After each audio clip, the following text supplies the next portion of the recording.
So, welcome back to all of our participants, and certainly to those who are joining us on live stream. I hope that the morning was a good opportunity for you to listen to our saints and to learn a little bit more about our Dominican order. So this afternoon, we will have another opportunity like that. So we're guessing that some of you, if not most of you, are familiar with some of the members of our Dominican family. Most likely the sisters and perhaps the friars. During this session, you will meet other groups connected to the family that you might not be so familiar with. Some of the groups that Sister Mary spoke about in her presentation last night. Each representative will introduce themselves and speak a little bit about the group they represent. There will not be enough time in this session to ask questions, so we have provided another opportunity at the end of our day, after our last prayer session, for you to join them and ask them whatever questions were burning in your heart that you hadn't been able to ask during the session. But I'll talk a little bit more about that after the presentation is over. And so I would like to ask Jessica to bring us, actually it's not a breakout, correct, Jess? Not a breakout session. Okay. We'll be right here in the main room. Okay, so without further ado, let us come before us, our guests who are joining us this afternoon from what we call our extended Dominican family. Mm-hmm. So we have representatives from the sisters, from the friars, from the cloistered nuns, from Dominican laity, associates, Dominican young adults, and Dominican volunteers. So let's say hello to them.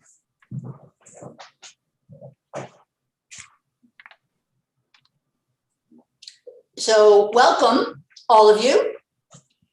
Thank you so much for joining us. So I would ask that you briefly begin your presentation by telling us a little bit about yourselves. And let's start with the sisters. So Katherine and Anna. Excellent. Go for it. Thank you, Gina. Katherine, do you want to begin? Sure. So my name is Sister Katherine Frazier, and I am an Adrian Dominican sister, just like Sister Mary, who you heard from. And I am currently the Director of Mission Integration at our high school, Regina Dominican, which is on the North Shore of Chicago, which means I wake up very early and I get to hang out with teenage girls. It's a lot of fun. And so my congregation, the Adrian Dominican Sisters, I was thinking about 3 words to describe us, and I came up with courageous, dedicated, and hopeful. And we are just under 500 sisters, and we're in the United States, the Philippines, the Dominican Republic, and Norway. Our Filipino sisters have a mission to Norway. Oh. And have for years. And we are so blessed to have sisters from all of those different cultures as part of our community. It's a grace to hear about what is going on, what are the needs in the Philippines, and how they are different than the needs here in the United States. Like so many of the other communities and groups of the Dominican family that you will hear about today, we live out the 4 Dominican pillars: prayer, study, community, and preaching. We live in community, and we have a lot of different ministries, and those ministries are often guided by our stance on social justice. So we have a really strong imperative from the community to look at global warming and the needs of our Earth community. And we also have a really strong sign that we are paying attention to right now about racial justice and equity, and looking about how we can address that issue in our own community and in the world. I would say that just to give you a sense of what all we get up to, besides me hanging out in a high school, we also have a sister who is an immigration lawyer. We have sisters who work in our hospital, in hospitals as chaplains, who do a lot of work with sustainability with hospitals, which is a really cool ministry. And also even teaching literacy skills to adults. So how can we find justice for those among us who were not given the access to education when they were in school? So that is a very little about myself and my community. So I will turn it over to Anna. Thanks, Katherine. And you did such a beautiful job describing really apostolic sisters, which is what we are. Katherine and I had the privilege of being in the novitiate together. And of course, the word novitiate for many people who don't know what it is, I like to refer it to that's where we got our Master Jedi Nun training, right? We obtained the foundation in what religious life as Dominicans is. And during that period, we had the opportunity to meet various members of the Dominican family beyond our own congregations. And the beautiful thing about the Dominican family is that we are diverse and we are out in the world carrying that flame, that holy preaching, which is what Dominic inspired us to do. That's our foundation. So I have the privilege to minister at Albertus Magnus College, and I love seeing my fearless Falcons out there. Good to see you, Hallie, Lucy, and Aruba. Now, as sisters, we live the vowed life, which really means that we, in addition to being Dominicans, and that's our core, that's our foundation, we take a vow of poverty, of obedience, and chastity. And but we're also out in the world ministering. And for me, it's a privilege to see the fearless Falcons in this call and to be ministering at Albertus Magnus College, working with dynamic, amazing students. And that's phenomenal. And as Katherine indicated, sisters do so many ministries. And I want to invite you all to think of sisters beyond the stereotypes. There are so many stereotypes as to what religious life is. And I could ask you to put in the chat right now, what is one of your stereotypes, but don't do it. We don't got time. We could talk about this later and have a good laugh about it. The point is, we as sisters, as Dominican sisters, follow Dominic, follow the 4 pillars, and carry the word out into the world. So with that, I will conclude this. Thank you so much, Anna. Thank you. Sister Judith. Yes. Well, I'm Sister Judith Miriam. I'm from a cloistered Dominican nun for the Monastery of Our Lady of the Rosary in Summit, New Jersey. And we are the hidden members of the Dominican family. We are, I don't think any of you, probably with the exception of Katherine and Sister Gina and Anna, have met a Dominican nun. We have, there's 2,400 of us worldwide. Each monastery is autonomous, which means that we're self-governing. Great trivia fact about us is that we are St. Dominic's firstborn daughters. We were founded in 1206. Dominic had no intention of founding a monastery of nuns. But when he was on a preaching mission in Fanjeau, France, preaching specifically against the Cathar heresy, which I think some of you are probably vaguely familiar with, 9 noblewomen were converted, and they went under Dominic's wing. They were disowned by their families. They had no place to go. And Dominic provided housing for them and truly became their spiritual father. And that was the beginning of the holy preaching. Our first monastery was in Pruy, France, and that really became the cradle of the order and a center really for the friars. And there were many laymen and women who were associated with the order. I guess the best way of describing us, and I was thinking of Sister Katherine and Sister Anna, both of them whom I met in 2016 in St. Louis, Missouri, during, I was given permission to attend a Dominican preaching colloquium. So I spent time with them in the novitiate house in St. Louis. And what a wonderful experience of Dominican family. One that cloistered nuns really don't get to experience. And I was thinking then when I was with them and I said, you know, these are the people that we nuns are supporting by our prayers, our sisters, our brothers, all of you in the Dominican family. And that was really important for St. Dominic, that these nuns would be a support. And I think that his apostolic heart and his zeal were passed on to us. Now, you may ask, well, how exactly do the nuns preach? The best way of answering that is to say that we preach by our very lives.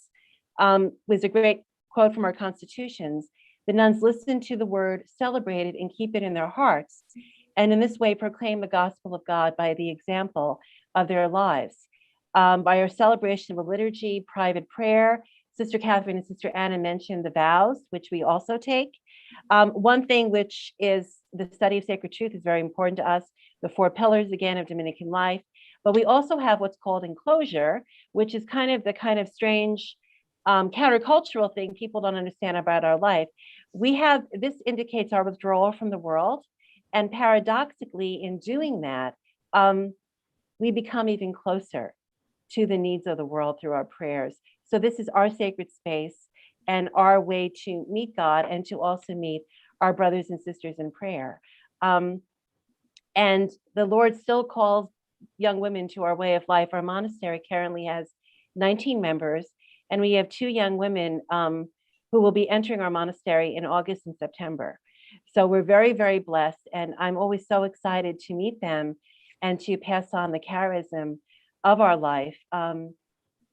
And I think that's probably the best thing I can say. I mean, we're kind of the powerhouse, and it's such a thrill to meet all of you, albeit virtually, because I have faces and I have names that I can pray for now.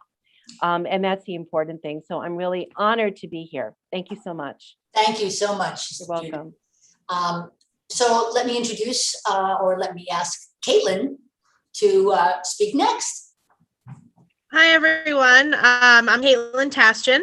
I am an associate with the Caldwell Dominican Sisters, and I am a graduate of Caldwell University. So I am super happy to see Caldwell participating. And so being an associate is very similar to what the sisters were saying, in that we are lay Dominicans, but we are not vowed, and we get to walk with the sisters in those 4 pillars. We get to walk in the preaching next to them. So we don't live in community. We have our own homes. You know, we are not vowed. We can be married. I'm married. But we come together very frequently as community with the sisters, and then also in our own associate community. All of the social justice initiatives that Sister Katherine was talking about, we partner with the sisters in those. The associates are right there on the front lines, whether it be stopping a pipeline or, fighting at the border, for justice for all. The associates are right there with the sisters supporting all of those initiatives. We also participate in their prayer lives. We do a lot of prayer days and study days as well with the sisters. So we're kind of there as much as we can be without being a vowed member of the community. And for me, it's a great way to be a part of the Dominican faith, live out the Dominican faith, live in the Dominican community, but also have my own life and my own husband and my own goals and missions outside of the Dominican community. So for me, it's kind of the best of both worlds. I think when I was at Caldwell, I upset a lot of the sisters when they realized I wasn't going to become a vowed sister and I was going to go the associate route.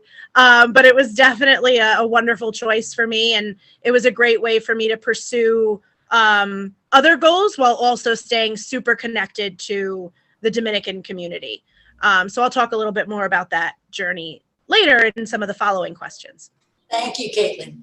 And so I asked JoAnn Cotterman, Colonel JoAnn Cotterman, excuse me. Yes, ma'am. I am here, sister. Okay. Yes.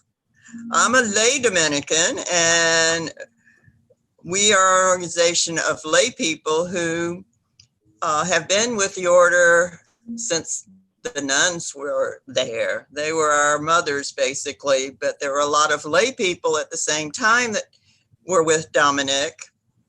And in 1285, we became an official member of the order when the master of the order, Zamora, promulgated our rules. So we have a rule just for lay people, like the sisters have a rule and the friars have a rule. We are associated more with the friars than the sisters, and we have been since our beginning. We are called to preach at all times according to our state of life. We base our lives and our preaching on the 4 pillars. We meet monthly, either in a chapter or a fraternity. And our meeting agenda is the 4 pillars. We have individual apostolates, and that's what we discuss our apostolates at the meetings, and we pray and all the good stuff that we do as Dominicans. And we are in 75 countries. There are 2,100 fraternities or chapters. Total membership is 127,538 members. And we have a formal 5-year formation program based on what the friars do, but there's a lot of things they do, we don't. But, and at the end of that, we make a promise, a perpetual promise to live the Dominican life. And Kaitlyn really kind of said a lot of what we do too. It's just, we come together to support each other in our faith journey. Thank you, JoAnn. And so now let me call on Andrew Abberton. Hello. As Sister Jenna said, my name is Andrew Abberton. I am a graduate of Malloy, so it's nice to see Malloy students. I am currently a teacher, and I'm here to talk about Dominican young adults.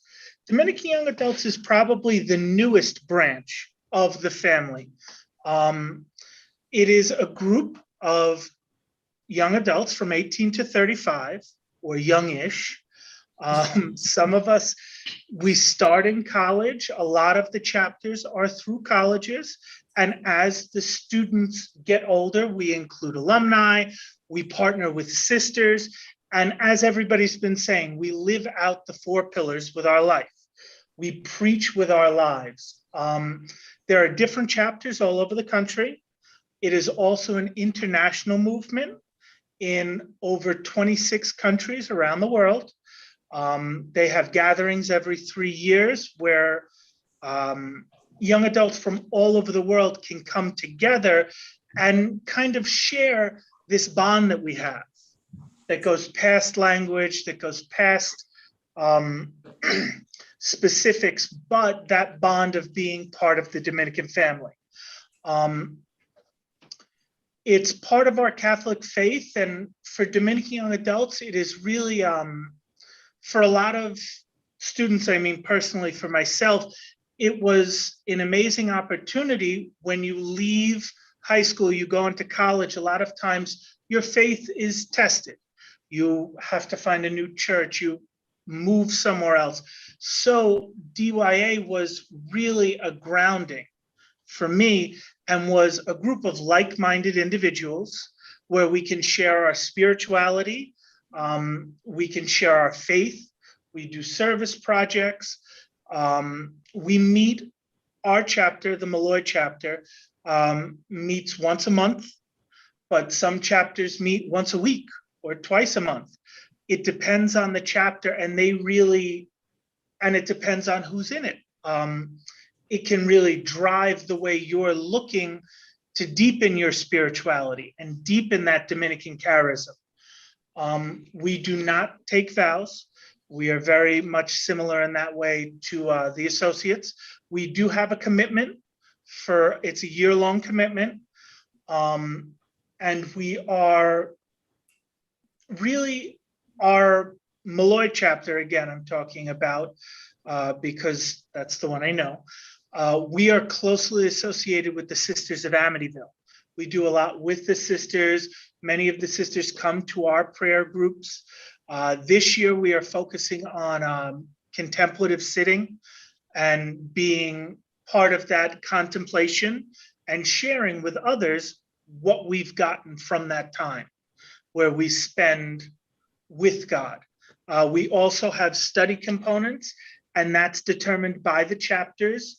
And it's all about what the people in that chapter are interested in. But it all does center around community and creating that community of people that can be your support in times when you're kind of trying to find your faith and find where you fit. Thank you, Mr. Andrew. And last but certainly not least, Mr. Luke Sullivan. Good afternoon, everyone. Thank you so much for this. And as Sister Judith said, my name is Luke Sullivan, and I'm here speaking on behalf of Dominican Volunteers USA. I'm blessed to serve on the board of Dominican Volunteers with Sister Jenna and formerly with JoAnn. So it's great to be here with all of you. The Dominican Volunteer Program is an 11-month commitment, an 11-month year of service program sponsored by the Dominicans. I was a Dominican volunteer for 2 years, from 2012 to 2014. And the mission of Dominican Volunteers is really the commitment to community and the commitment to ministry. I lived in community for 1 year with the Cincinnati Dominican Sisters and 1 year with the Springfield Dominican Sisters. And everyone lives in community and then works in ministries in all sorts of different areas. We have people working in organic farming, community organizing, social services, campus ministry, education, all sorts of ministries that are some with sisters and other Dominicans, and some, with doing different programs and such in different parts of the country.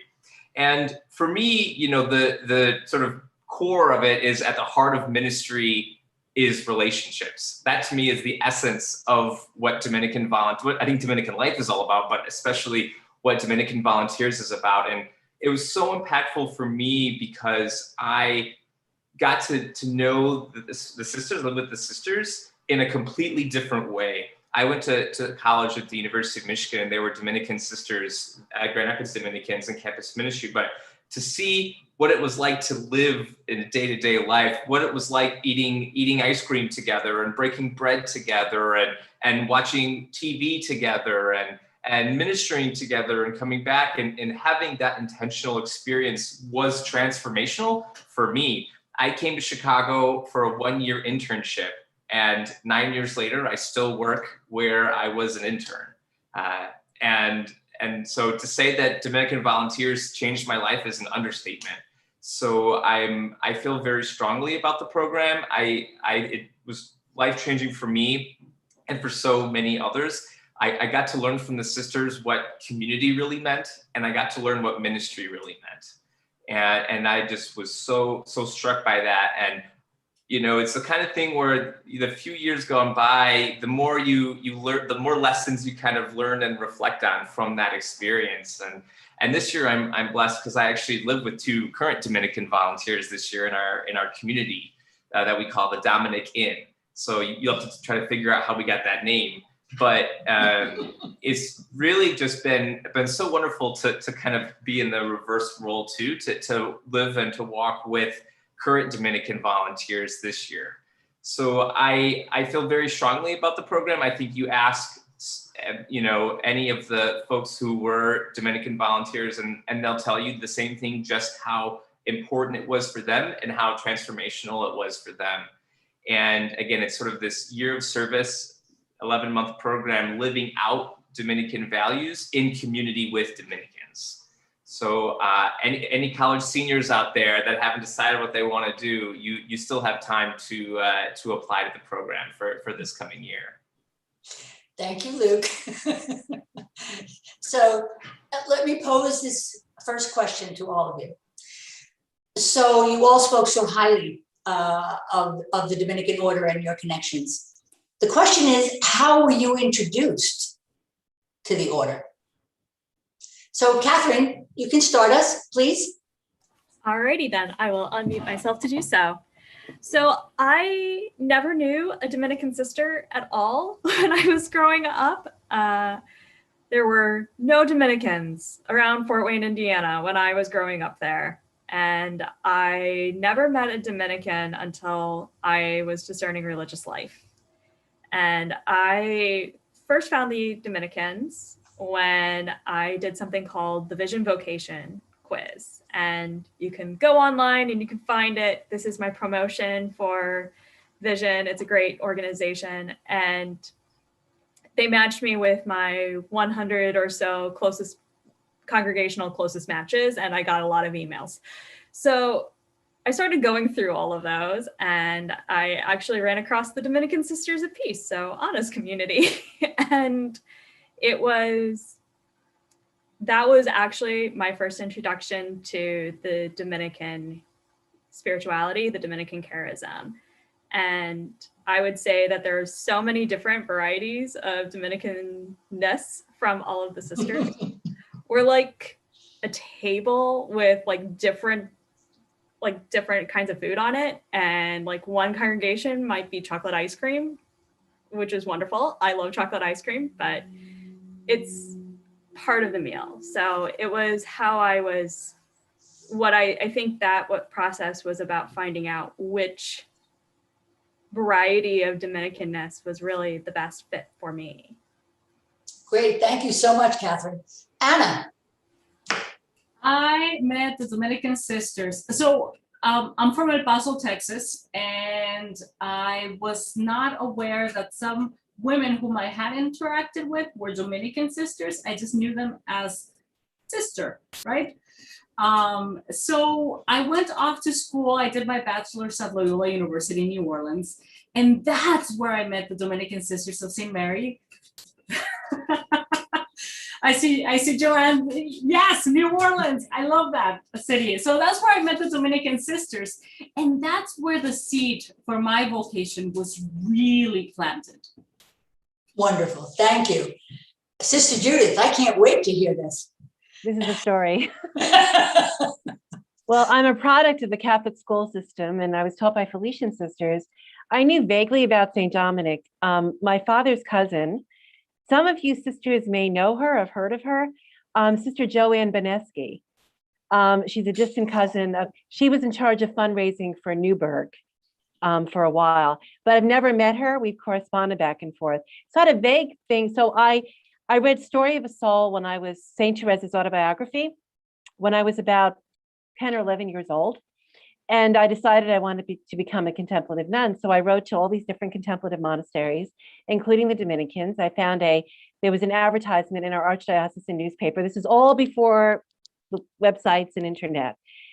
So I started corresponding with the novice mistress, and we did this for 11 years. In the meantime, I was only 14 years old. I couldn't enter then. She was wonderful because she actually sent me, the older sisters may remember the interim breviary. I had asked her what Dominican prayer was. So she mentioned the rosary, and we said, we pray the divine office. So she sends me this breviary. So here I am, 14 years old, praying the divine office and figuring out things like, where is Saturday evening prayer? And she had to explain to me, that's so 11 years. And finally, in the meantime, I went to Caldwell College, Caldwell University. And I basically haunted, and I went there specifically because it was Dominican, and I know I wanted to become a Dominican. I met so many great Dominican sisters there, who I think are really responsible for, it was kind of my pre-formation before I entered. Sister Bridget Brady, Sister Patrice Werner, Sister Vivian Jennings. Oh. I would haunt the Dominican stacks in the college library, reading anything I could. And many of those books were marked Dominican novitiate. So I said, I'm in the right space. So finally, I visited in 1990, visited the monastery. And it was like, you know, I already knew the novice mistress. She was wonderful. And then in 1991, I made what's called an aspirancy. So that's an observership. So you're actually able, you filled an application after being interviewed by the monastery council, and then you're actually inside the cloister and get to experience a life. So, you know, you can imagine after writing for 11 years, I was a bit anxious and concerned. Was this a dream? Was I going to be disappointed, disillusioned? The minute I walked in, I was like, give me the application form. They said, no, wait until January. That was September of 91. And then the following year, I entered in November of 92. And I think I may have been the first aspirant who had sent her entrance papers by Federal Express. I remember setting up my work.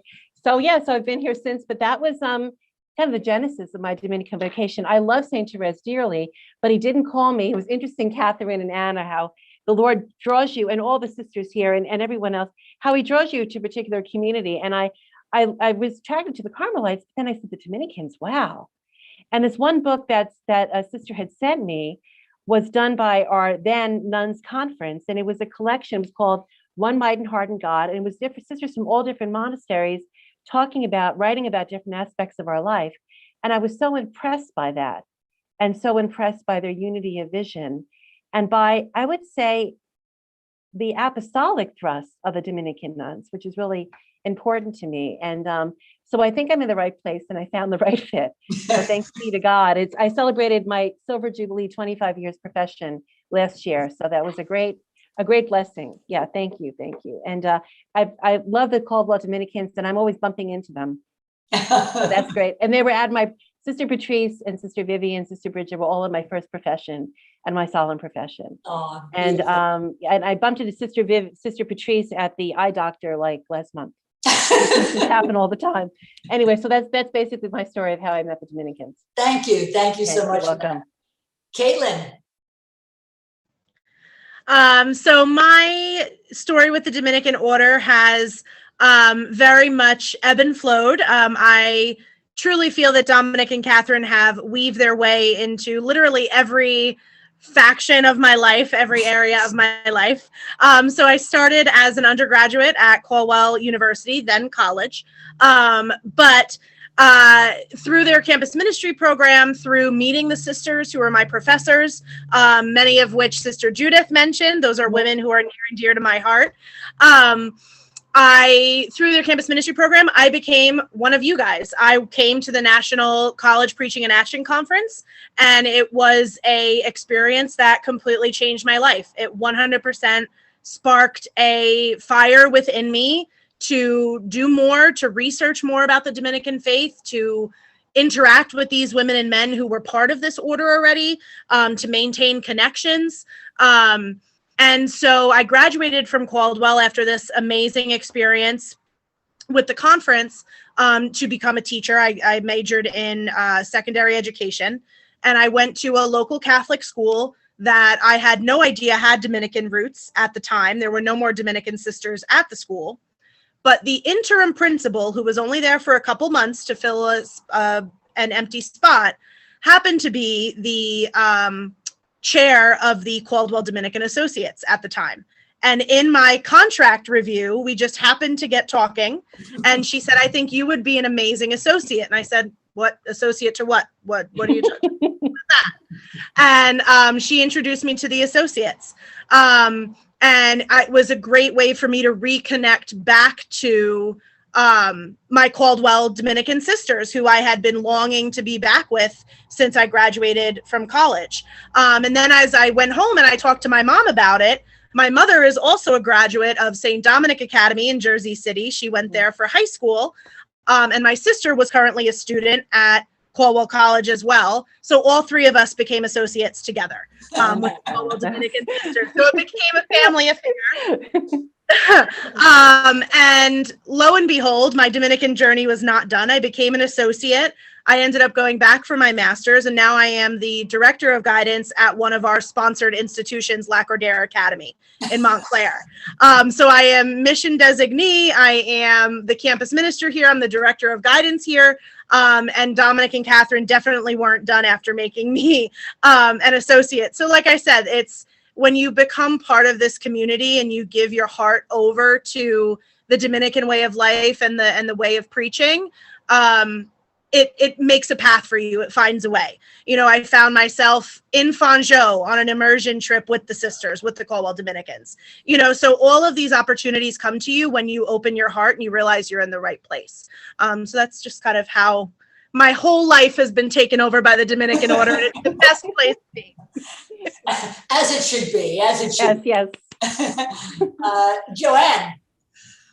I guess it was about 25 years ago. I was real active in a local church, Our Lady of Guadalupe here. And I just knew I needed something more. I just wasn't getting fulfilled. And so I went to the sacristan one day and I said, do we have any lay orders here in New Orleans? And he said, yeah, we have the Carmelites. And we have, I forget what the other one was. It was one of the sisters. And then we have lay Dominicans. And he handed me a book called Dominican Laity in the Year 2000. I read about the 4 pillars. I said, number 1, everybody should be living their life by these rules. So he invited me to a meeting of the chapter he belonged to. And I just fell in love. And from there, as Kaitlyn says, the whole world opens up to you. You know, suddenly I am, after I've took my perpetual promise, I'm made president of my chapter. From there, that led me to meet Dominicans from all over the United States. I got close to the friars because we fortunately have friars here too. They found things for me to do. and so, you know, it's just amazing. He just keeps you busy with it. He really does. Right now, they have me in a resting phase. I'm going, okay, all right. And a cute story is that I live right by Notre Dame Seminary here in New Orleans, and they have a bookstore. And there was a young lady in the bookstore, and I went there a lot. And we got to know each other, and she was also discerning becoming a Dominican sister. And she looked at me one day and she says, you do know you're Katherine, don't you? And I said, no, but I do really like her. so that was my clue that I was probably in the right spot. So, yeah. Good story, great story. Andy. So my story with the Dominicans, I had always known sisters from when I was little. My mother was very friendly with a sister, so we would go to the mother house for things. But it was only the outside level. I didn't really understand what the Dominicans represented until I went to college. When I started at Malloy, I met Sister Diane, who was the campus minister at the time. And we did a lot of service opportunities. I was able to go and really put my faith into action. And at the end of my freshman year, I was able to go on the conference. And myself and my friend Mike, we were so bowled over by these 4 pillars, by Dominic and Katherine, that we wanted to keep it going. Dominican Young Adults was pretty new at the time, a couple of years old. They came and they presented, and me and Mike thought it was a great idea. We didn't have one at Malloy, so we started one. And that chapter, I've been part of that chapter, I think this is my 10th year. And it's been amazing. There have been so many opportunities and so many things that I've been able to do because of my association with the Dominicans. The conference was an amazing opportunity. After that, as we had a DYA, I was able to go to the International Dominican Youth Movements with Sister Gina. We went to Colombia. We were in Fanjo. We were able to meet people from all over the world, to meet the international board. I was able to go to Rome for the 800th anniversary. There have been so many opportunities because I said yes, because I found the fire for Dominic. And that's what you guys are doing. You find this opportunity and it leads to more. And as I am not really a young adult anymore, I'm young-ish, I have started the transition. I am now becoming an associate with the Sisters of Amityville, who we have been close with since we started the Dominican Adults. And so it's been an amazing journey, and it continues to be one as I transition out of young adults into the associate program. Thank you so much, Andy. I hope all of you are listening to this, all of these college conference experiences. Luke, please. So I'm perhaps a rarity here. I never went to Catholic school. I've been to public school my entire life. And I met the Grand Rapids Dominicans at University of Michigan, as I mentioned, at the Newman Center at the Catholic parish there. And I distinctly remember overhearing someone talk to Sister Dorothy Eder, was her name, saying, you know, you're more about the spirit over rules and regulations, aren't you? She said, well, of course I am. I'm a Dominican. And I was just so struck by that comment, that the spirit, and what does that mean? And just how that kind of interaction that I overheard really sort of brought me, I do like, what does it mean to be someone of the spirit? And how can I apply that to my own life? And when Dominican Volunteers USA came to the University of Michigan asking to do a year of service and saying you can be in all these different places in New York and Atlanta and California and New Orleans and Chicago. And I said, oh, I want to go to Chicago. And being able to come to Chicago and interact with, you know, Sister Marilyn, Sister Bernadine, two of my heroes, one an immigration attorney teaching adult education, and just hearing the story and learning more about the charism of the Dominicans and the Springfield Dominicans and just all of the wisdom that the sisters taught me is just something that I'm forever grateful for, and something that I think about each and every day, and something that I don't think I could have known if I hadn't, you know, lived and broken bread with them every single day. And so I'm very, very blessed to have that experience and something that I, you know, was life-changing for me. Thank you, Luke. Thank you. So I'm checking with Jessica to see how much time we have, but I do want to ask this question. And I think it will be of most interest to our young people. So what's the most important thing that you've learned from your experience with the Dominican order? The most important thing that you've learned. Let's start at the top again. Katherine?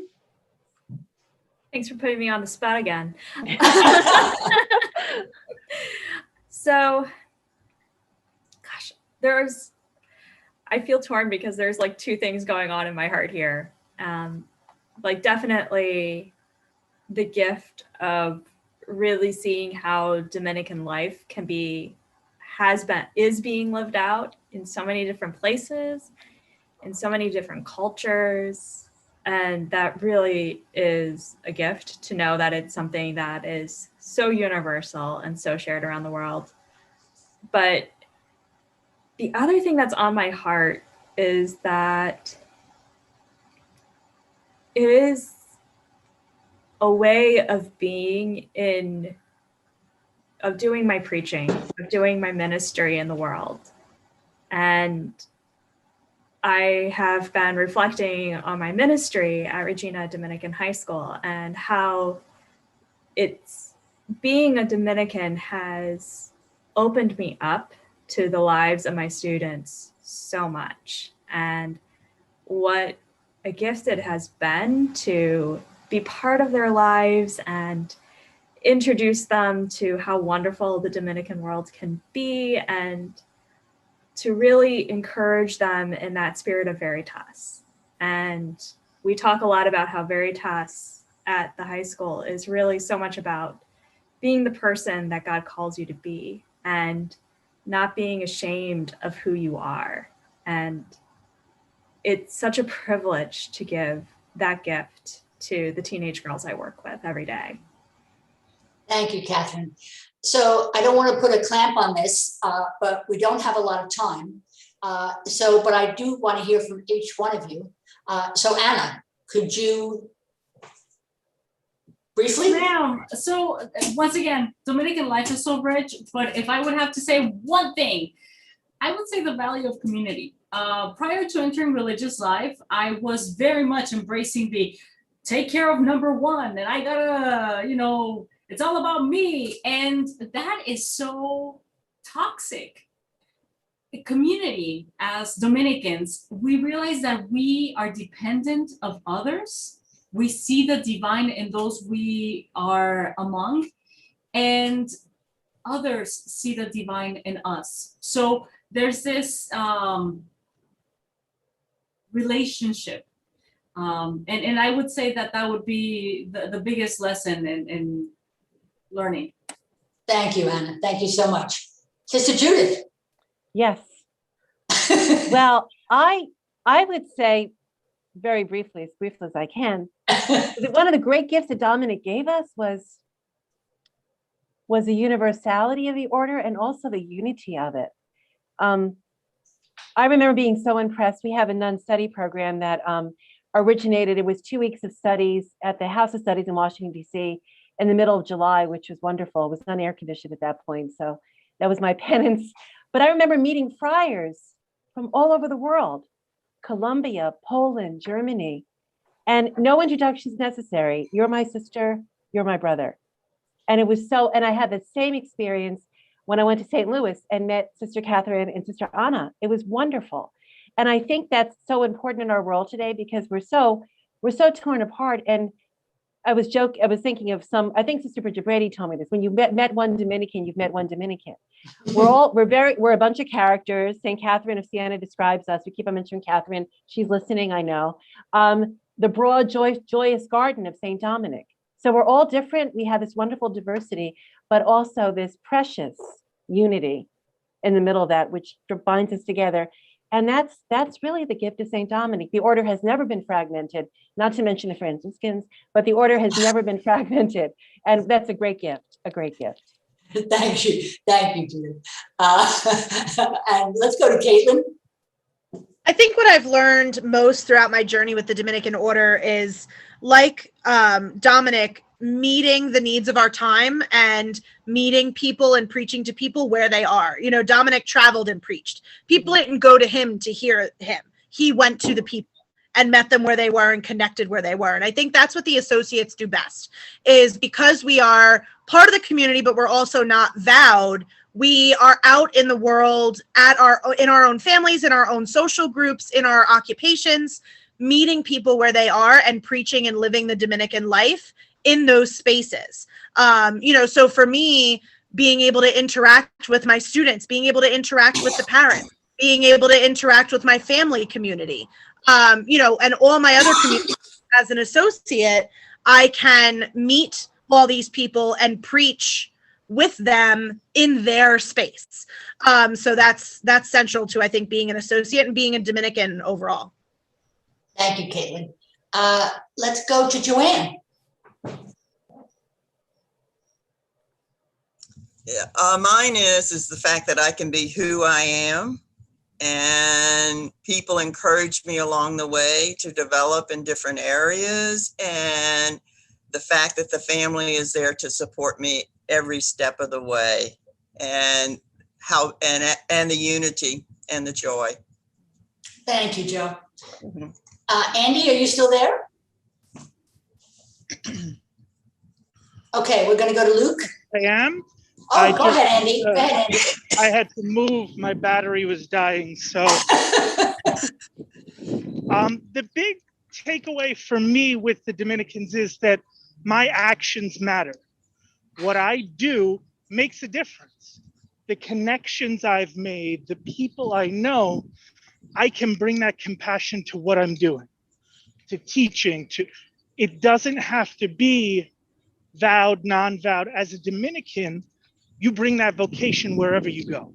So if you're a teacher, you bring that preaching to your teaching. You show your kids, you explain things to them, you show with your actions. I think that's the biggest thing for me. Thanks, Andy. Luke. For me, the two quotes. The first one, as I mentioned, at the heart of ministry is relationship, and just how important relationships are and valued in community. And the second one was told me by Sister Marie Michelle, who I lived with, at 9 p.m. on a Tuesday night. I was complaining about something, and she goes to me, she says, Luke, you don't always have to like everyone, but you always have to love them. And I think about that every single day. Thanks, Luke. So I am so grateful to all of you for being here and for really talking about the different parts of our family that I'm certain our young people did not really know much about. Hopefully they've come away with a lot more information.